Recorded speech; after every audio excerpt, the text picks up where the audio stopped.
Alright, it is time to get back to some video.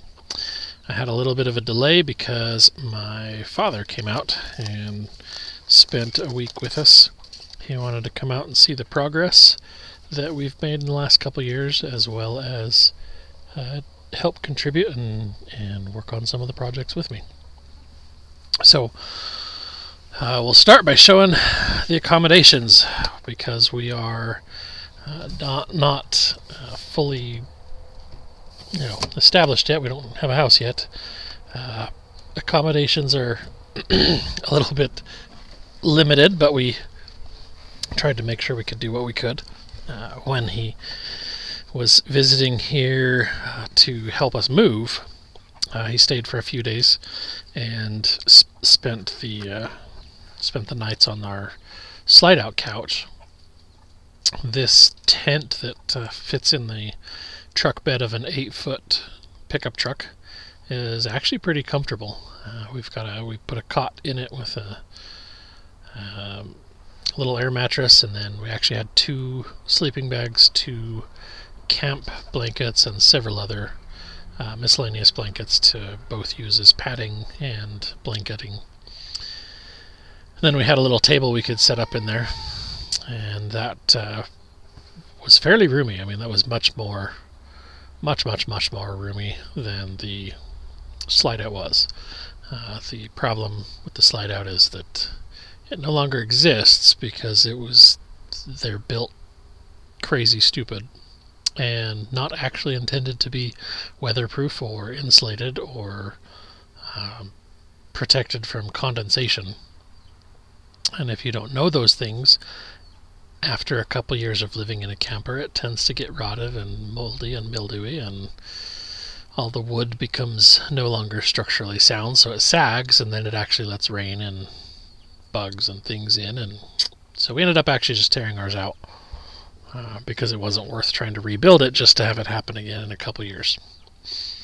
But this little tent is where we ended up been able to let him stay, and it was just parked outside so we could run an extension cord out, keep things charged, and power the devices that he needed while he was here. And this next picture is just the tent itself. We built a little, well, actually we didn't build this step for this purpose, but it turned out to work pretty well for it. This is actually my propane holder, so when we go fill our propane tanks, this is upside down at the moment, but we'll put them in here so that I can actually strap them down and have them all safely situated snugly. But we did have a little propane heater that was quite effective. When we tested it out in there for just a few minutes, it made a difference in pretty quickly. So that was available if needed, but it was pretty mild over the last week. I think the coldest it got was one night got down to 47. The rest of the nights were in the low to mid 50s, so chilly but not bad at all.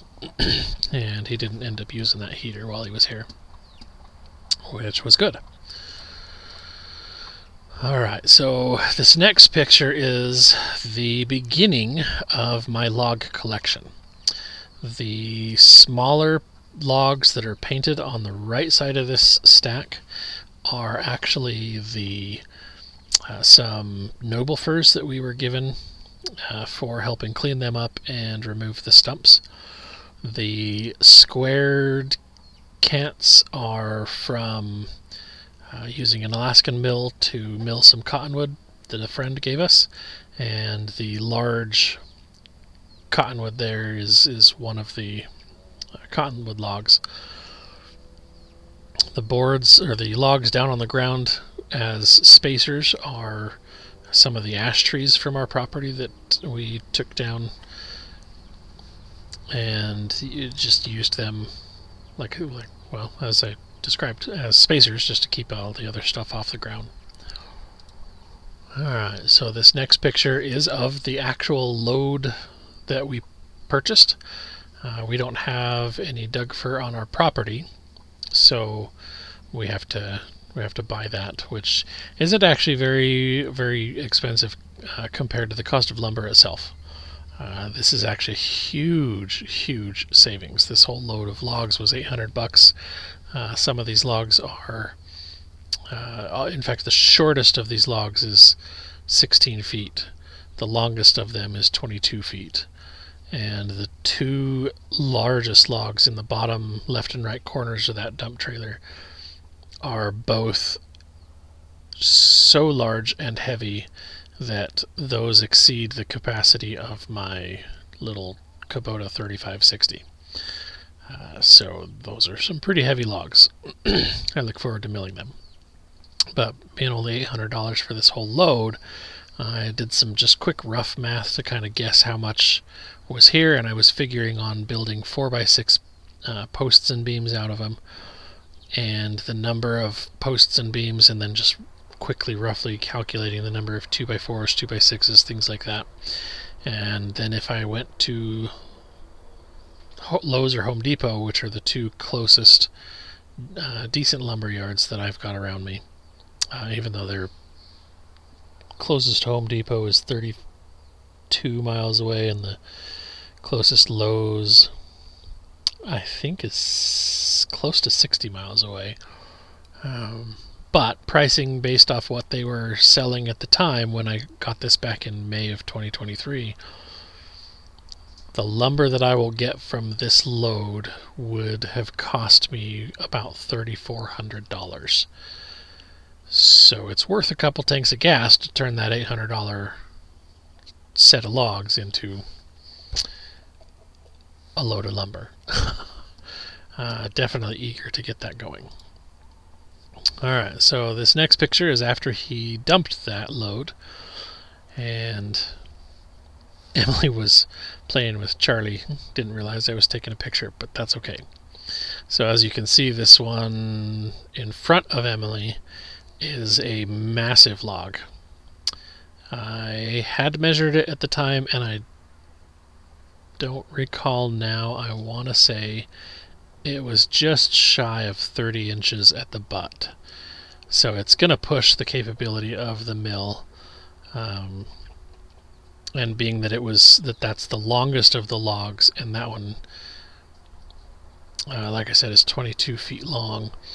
The mill, we've got two extensions for it, and it has a capability of 30-inch diameter and 27 feet long. So it'll push the capabilities, but we'll get it done. The next challenge, however, is getting these up off the ground so they don't just rot. And so those square cants that I had shown in the picture earlier, I took them over to a little bit of a clearing that I had and set them down on the ground so that I could put all of these logs on top of them. And as you can see, it was still pretty wet and sloppy. Ground hadn't really started to dry out, so this was a bit of a challenge. I took that cottonwood log and ended up dragging it over here. I put it at the back of the cants so that I could just roll these, and then they would stop and wouldn't roll off the end of the cant.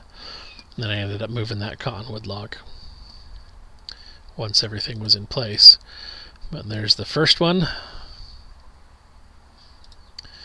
And here is the stack as it sits now, as I get ready to get everything milled.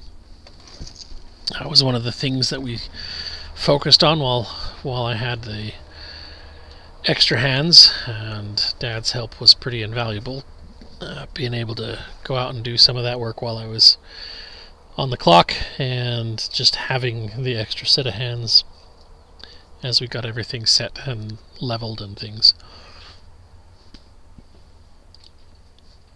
And then this is the pile of my other logs. So you can see we'll mark these with some arrows. We've got a pile behind the brush hog that is all ash that will be milled for cabinets and things like that. That will all be milled at 1-inch thickness, and I'll use some of it as ceiling, some of it as flooring, some of it as walls. We don't plan on having any drywall in our house or barns or anything because we don't need it. We've got the stack of miscellaneous stuff that is mostly too small to mill in the back there. We've got a pile of some of the smallish ash that will most likely be log furniture or remain as logs. Maybe I'll use the mill and just square them into posts, 4x4 and 6x6s, things like that. And they kind of got just dumped on top of the noble firs. So then we've got the noble firs here, and we've got a monkey puzzle, couple of logs that are mixed in here, and I'm not sure how well those are going to handle. They look like they've started to delaminate because they've been on the ground for a few years. But we'll still cut them open and see what we find, and if we can get something usable out of them, then great. If not, then they can become firewood and no loss. But we're hoping to get something out of those. And then all the rest of these are cottonwood, with the exception of these two very bottom big logs here.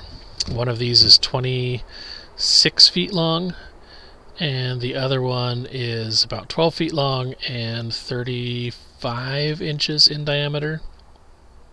And that one was also too big or too heavy to actually pick up and move with the tractor, so it got rolled around. But those two are actually maple. And so there is my collection of logs that we have at the moment, and you can see a few of them I had actually started working on with the Alaskan mill, and I quit working on those this spring because we made the decision that we were going to definitely be buying the mill this year. So I figured, why break my back if I don't have to? So as always, thank you for watching. Sorry this one didn't have any actual live footage, but at least you get to see where we're at. And I've got a few more videos to work on before I actually get to the footage of the setting up the mill, and then I'll have another video after we get that done, milling the first few logs. And we've decided that our goal, I'm going to go back to the picture of that tent. We actually enjoyed having that tent available as kind of a spare space, and we're going to leave. We've actually left it up temporarily, and we're going to use it as kind of a dining room, since my home office takes up our kitchen dining room table. Kind of ruins our availability for doing stuff, but we'll be using that as a dining room for the short term, and we'll just put a little 3x6 table in there. But we like the idea enough that we have decided we're actually going to just build basically a wood structure, so it can be a little bit bigger. It can hang out over the sides of the truck bed and provide a little bit more comfort, so we can actually have a couple of people over. So look forward to that video coming soon. I'll be getting footage of that from milling all the way through getting it built. And because there's not too much weight requirements, not too much structural need, that one is actually going to be my first project on the mill, and it'll probably be made mostly out of cottonwood because I have a lot available, and a lot of that cottonwood is actually going to be milled into ceiling boards. We'll mill that down into 1-inch boards and then use that. My theory, we really like it's really pretty lumber. It's really pretty grain, and it's a really nice pale white color to it. So putting that up on the ceiling, we don't even have to like stain it or paint it or anything. We can just basically seal it and put it up, and since when it dries, it weighs less than all of the other lumber I have available for options, it'll make it really easy to put that up and not have to worry about the weight as I'm working. It'll mean theoretically I can put up more before I get tired and have to take a break, and won't put as much stress on the roof itself. And since it'll be dry inside the house, I won't ever have to worry about the fact that it rots pretty easily, but that's part of the goal. So anyway, this project will be made out of probably a combination. I think what I'll end up doing is actually building basically a little pole barn and build the bents out of some of the noble firs, and then build all of the siding and things like that out of the cottonwood, and then we'll put a metal roof on the top to protect it from the elements.